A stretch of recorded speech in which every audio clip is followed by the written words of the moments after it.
So, just like Bhimasena is spoken of in the Bhagavad Gita as Vrikodara, means he is a voracious eater. So, Prabhupada explains that he ate voraciously, but Bhima Karma, his activities are also like that. He killed Rakshasas like Hidimba and all barehanded. So, he ate voraciously, but he acted also voraciously. In a very wonderful ways he acted. So, according to one's bodily constitution, one has to understand, this is the kind of diet I need, this is the kind of sleep I need, this is the kind of recreation I need. Accordingly, one has to conduct oneself. So, in the 64 items of devotional service, in the angas of devotional service, angas means the limbs of devotional service, meaning these are the activities by engaging in which the doors of bhakti get opened up. Srila Rupa Goswami explains 64 such items. One of them is this principle, Vyavahareshu Sarveshu Yavadarthanu Vartita. This is one of the angas of bhakti which one has to practice to be able to open the doors of bhakti, to be able to open the doors of love for Krishna in our life. And to explain this principle, Srila Rupa Goswami quotes the Naradiya Pancharatra. He says, in the Naradiya Pancharatra it is stated, Yavata Syat Swanirvahaha Swikuryat Tavad Arthavit Adhikye Nyunatayamcha Chyavate Paramarthataha. So he says, according to the Naradiya Pancharatra, Yavad Syat Swanirvahaha. Swanirvaha, it is explained that Swanirvaha refers to Swa Bhakti Nirvaha. For the execution of one's devotional service, Swanirvaha does not mean that for the execution of my sense gratificatory activities. Swanirvaha means Swaswa Bhakti Nirvaha. For the execution of one's devotional service, Yavata Syat, whatever is required, Swikuryat, one should accept. Such a person is called Arthavit. Arthavit means, Artha means some purpose, some result you want to achieve. Arthavit means one who understood the purpose of his activities, which is to achieve Krishna Prema. One who has really understood, one who is really Arthavit, one who has understood the purpose of his activities, he should accept things as much as is required. We should not become stuck up in some rituals or in some sort of show and prestige. Oh, I am a renounced person, I should not accept, I should not eat, I will not accept money. Why? Because I am a sannyasi. If one becomes stuck up in such externals, instead of understanding the purpose of one's taking sannyas or one becoming renounced, then one will not be able to assess what is to be accepted and what is to be rejected. So an Arthavita person is a person who understands the purpose of my activities. He is not attached simply to doing the activities blindly as some ritual, as a blind ritual. No. So an Arthavit, a person who has understood the purpose of his activities, what he will do, Yavata Syat Swanirvaha Swikuryat.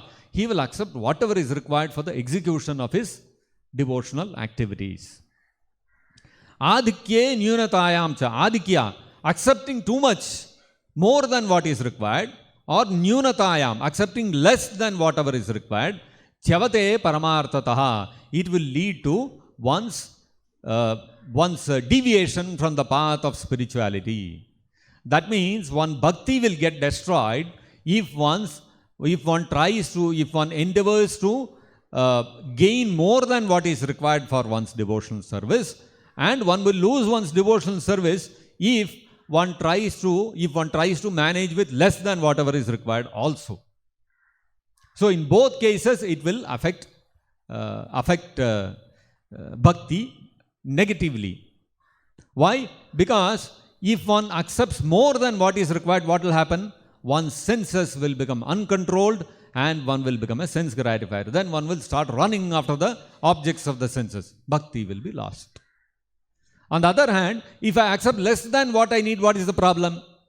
So if engaging in sense gratification is going to blind me towards spirituality, So let me completely stop sense gratification. No. Then if I don't eat at all, then like, Prabhupada gives the example. If one eats more, what happens? The tongue, the belly and the genitals are in the same straight line. So what happens?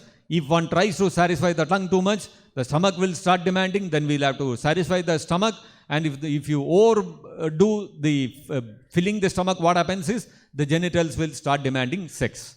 And so one will not be able to follow the path of spirituality. One's mind will always be agitated by thoughts of the opposite sex. So for a spiritualist, he has to absorb his mind in thinking of Krishna. So this is the effect of overeating. So eating is the cause of lusty desires. Let me stop eating altogether. If you think like that, what will happen?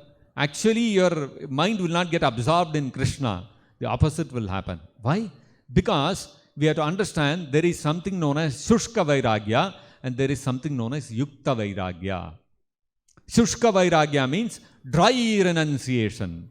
So if one accepts objects of the senses much lesser than what it is actually required to keep the body and soul together, then what will happen is it will result in dry renunciation, Shushka vairagya, which will harden the heart and close the doors of bhakti.